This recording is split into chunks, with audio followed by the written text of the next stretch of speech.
always gives you different values. So now let's see how that sounds.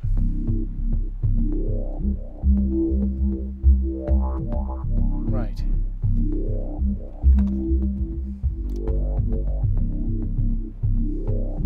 Without, with.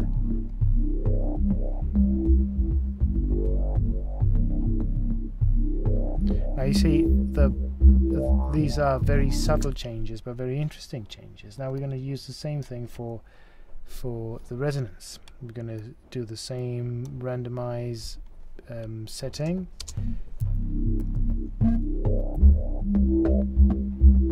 Now, so we're getting very extreme things without it, with it.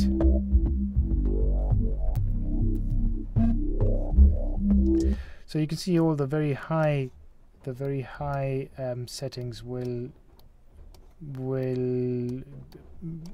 be probably a bit too extreme. The other thing we want to do is to maybe set that to a lower value, same for the filter, so we can further tame a bit the high. Now what we want is to also increase the resonance when we have the ticking noise. There, see if that works. There you go. Right. So we have one there. Right.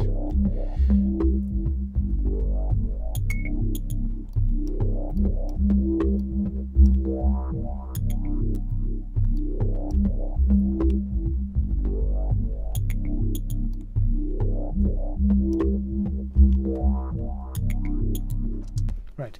So you can see with a bit of effort and with a bit of tweaking of these values here in the lane of the automation values, we can get some interesting things. I mean, if we go back to bypassing the whole thing, that's the original sound.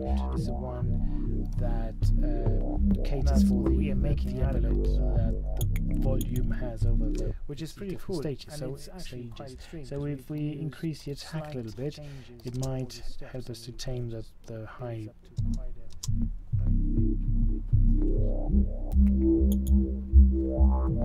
A little bit. Right. So you've seen that you can basically tweak with the same methods we've worked here now, where you can tweak any of these parameters on your Ultrabeat interface here, all the ones that are highlighted, as I said before, and you can always go back to your recent editings via this drop down window here. You can reset anything, you can mute or solo any of these effects, so that's very handy when you try to audition changes you've made. The last thing I would like to mention here is that of course you can turn on any of the other sound generating devices that you have. For instance, you have oscillator number 2, which is a very interesting and very capable instrument, oscillator section there, which can run in different modes, and you have a noise generator, which also can be very helpful for creating different sounds. So for instance, just a quick example, if you turn on oscillator number 2, at this moment it is playing a sine wave. So now let's assume we keep the sine wave.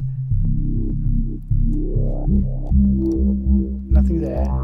We add a sine wave to it. Now we tweak the pitch.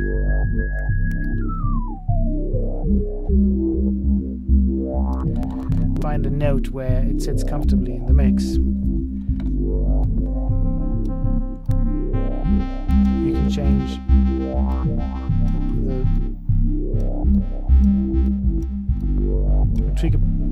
tweak the volume a little bit, change the shape of the waveform, and you've added a sound to your basic sound there. Now you need to keep in mind that if you're working within a genre, there's a very thin line between being experimental within a genre and actually leaving the genre and going off to some different areas. So if you're working on a pop song, be careful that too much will take you into a different genre, and it will be very difficult to convince your artist that you're still in the pop genre. So it is easy to get carried away, but it's also very easy to do very slight and subtle changes to your sound. So tweak around, play with it, automate at will, and I'm sure you will end up with very, very useful results. Okay, so that's all from me for today. I hope you liked the video. I hope it will bear fruits, and I also hope you stay inspired, do good music, and stay well. I'll speak to you very soon in some of my next videos. See you later. Take care. Bye.